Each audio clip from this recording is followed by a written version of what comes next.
আমার এডিট করা একটি ভিডিও ৭১ টেলিভিশনে প্রচারিত হয়েছিল। প্রায় ৫ বছর আগে করোনা মহামারীর সময় পংক্তির একটি প্রজেক্টে কাজ করার সুযোগ পেয়েছিলাম। পংক্তির সেই ভিডিওটি ৭১ টেলিভিশনে প্রচারিত হয়েছিল। অনেক দিন পর ভিডিওটি সামনে পেয়ে আপনাদের সাথে শেয়ার করলাম। চলুন ভিডিওটা দেখি। আছেন ৭১-এ চলছে সংবাদ সংযোগ। আতঙ্কের মধ্যে এখন পৃথিবীর মানুষের বসবাস। তবে কি মুক্তি মিলবে এই মহামারীর করাল গ্রাস থেকে? এই প্রশ্নের উত্তর হয়তো কারোই জানা নেই। প্রতিটি ক্ষণেই যেন অপেক্ষায় মৃত্যু পরোয়ানা। করোনার সময় এমন ভাবনা থেকেই দিল আফরোজ বিনতে তাসিরের লেখা মৃত্যুর সমন কবিতায় কণ্ঠ দিয়েছেন শিল্পী নাজনীন নাজ। ঠক ঠক ঠক ঠক। কেউ আছেন? আমি আপনাকে নিতে এসেছি। আমি প্রাণপণে দরজা চেপে ধরেছি। না না, আমার সময় হয়নি যাবার, কত কাজ রয়েছে বাকি। ব্যালকনির বাগান আমার মন জুড়ে, হরেক রকম মন মাতানো সবুজের সমাহার। আমি নির্মল অক্সিজেন নিতে চাই। আমার নিঃশ্বাস এখনো ভারী। গোলাপের পাপড়ি পাখা মেলেনি, টবের লেবু গাছ এখনো পায়নি মাতৃত্বের স্বাদ। এই মহামারীর সময় আমরা সবাই তো স্বেচ্ছাবন্দী আছি। এই জীবনটা তো আমাদের কারোই কাম্য নয়। আমি আশাবাদী মানুষ।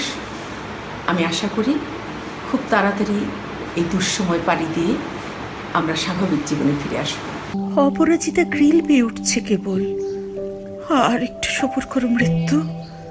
আমি অ্যাটিনিয়ামের কোলে দেখেছি এই মাত্র। পর্তুলিকা হাসছে, বেলি ফুল সুবাস দিতে মত্ত। আমার বাগান ঝলমলিয়ে হাসুক, তারপর তুমি এসো।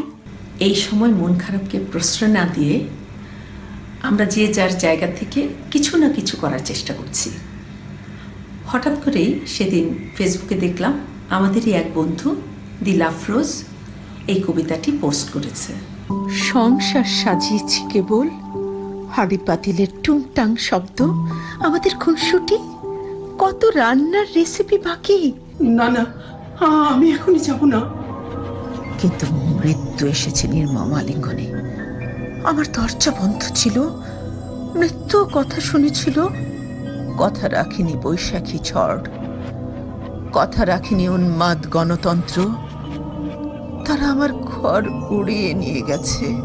ঝাঁকে ঝাঁকে মৃত্যুরা এসেছে।